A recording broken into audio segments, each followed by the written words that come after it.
Warahmatullahi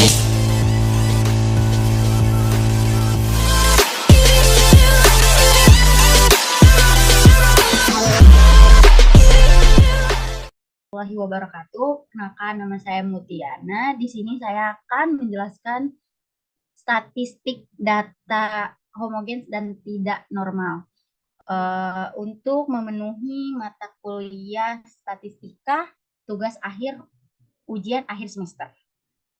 Nah, yang pertama di sini saya akan menjelaskan tentang Rayleigh force. Baik, di sini saya sudah mempunyai data Rayleigh force. Nah, data Rayleigh force saya itu tidak berdistribusi normal.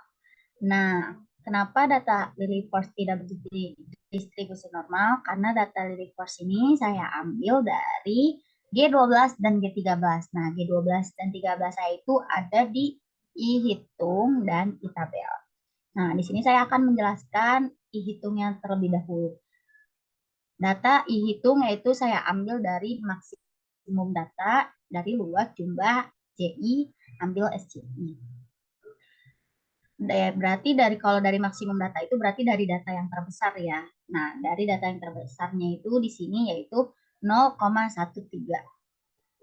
Dibandingkan dari data-data yang lain 0,0, 0,0. Selanjutnya yaitu data dari I-tabel. Nah, I-tabel itu kebalikan dari I-hitung. Kalau I-hitung saya ambil dari data paling besar, akan tetapi jika I-tabel dari data yang minimum atau bisa dibilang paling kecil. Nah, data yang paling kecil ada di luas JI ambil SJI, yaitu di G10. Nah, 0,03, 0,04, 0,04, 0,03. Nah, begitupun seterusnya. Nah, akan tetapi jika I-hitungnya lebih kecil dari I-tabel, maka hasilnya tidak berdistribusi normal.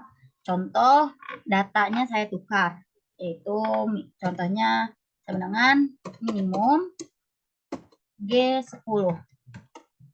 Bentar. Nah, yang ini sama dengan maksimum G5.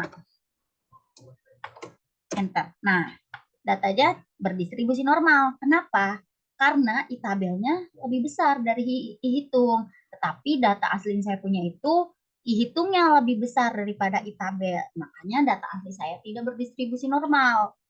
Nah, balik ke data asli saya di mana maksimumnya G5. Sedangkan minimumnya G10. Benar. G10.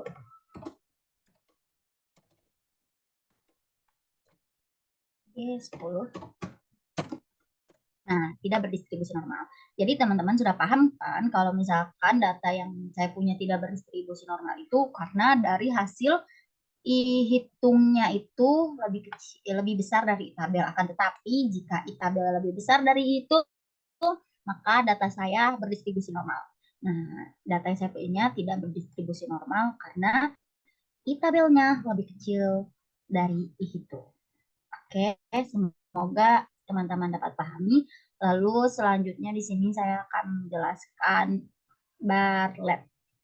Nah, Bartlett yang saya punya ini variasi tidak homogen. Nah, kenapa variasi tidak homogen dari Bartlett yang saya punya? Yaitu dari keterangan Cihitung. Nah, ini rumusnya ya. Sama dengan LN10 itu rumus dan B18-nya itu dari hasil B ini. Nah, B ini itu dari log varian gabungan jumlah DK. Log varian jumlah DK. Nah, sedangkan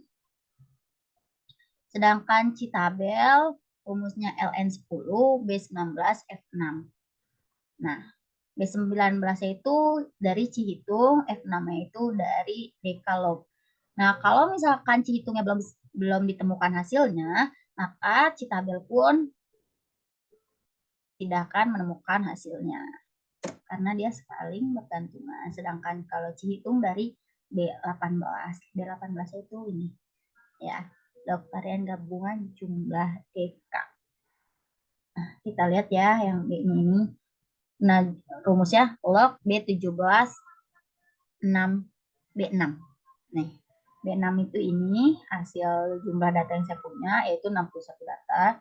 Sedangkan B17-nya itu ini, Pak, log varian gabungan. Makanya rumusnya log B16 nah, B6. Nah, ini hasilnya. Lalu variasi tidak homogen. Rumusnya sama dengan if B19, B19-nya Cihitung 0,0055 kurang lebih dari B20, B20 itu minus 310 0,902, variasi homogen, variasi tidak homogen, maka hasilnya variasi tidak homogen. Kenapa? Sudah saya jelaskan tadi bahwasannya di Bartlett ini Cihitung kurang dari Citabel, maka variasi homogen. Akan tetapi jika Cihitung lebih dari Citabel, maka variasi tidak homogen. Karena kan di sini Citabelnya nggak pakai minus ya, makanya dia lebih dari Citabel. Sedangkan di sini Citabel saya itu pakai minus, jadi dia itu lebih kecil dari Cihitung karena minus. Nah, begitu. Nah, data yang saya punya ini terbagi dari 3 data, yaitu read, write, dan speak. Nah, ini data anak-anak yang dapat nilai read-nya itu berjumlah 21 orang. 21 orang. Nah, ini di sini ya DK-nya. Kenapa di sini tulisannya 23 ambil 1? Karena di read ini memasuki kolam 23. Nah, masuki kolam 23. Ambil 1.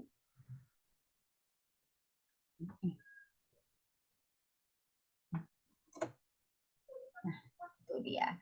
Sedangkan di sini yang right data saya itu ada 24 dan dia ada di kolam nomor 27. 27 kurang 1. Bukan 27 kurang 126 ya, kan, tapi di sini jumlah data dari jumlah data saya punya. Itu tuh hanya penempatan kolamnya saja. Nah, begitupun dengan speak. Nah, speak pun sama, jumlah datanya 19, akan tetapi berada di kolam 21. Jadi jumlah data yang saya punya untuk ketiga kelompok ini yaitu 61 data. 61 data anak melakukan ujian read, write, dan speak. Dan ini hasilnya lainnya.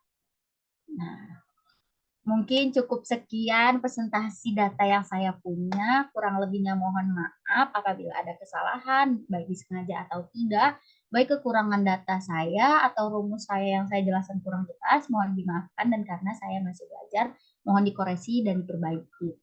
Sekian, terima kasih. Wassalamualaikum warahmatullahi wabarakatuh.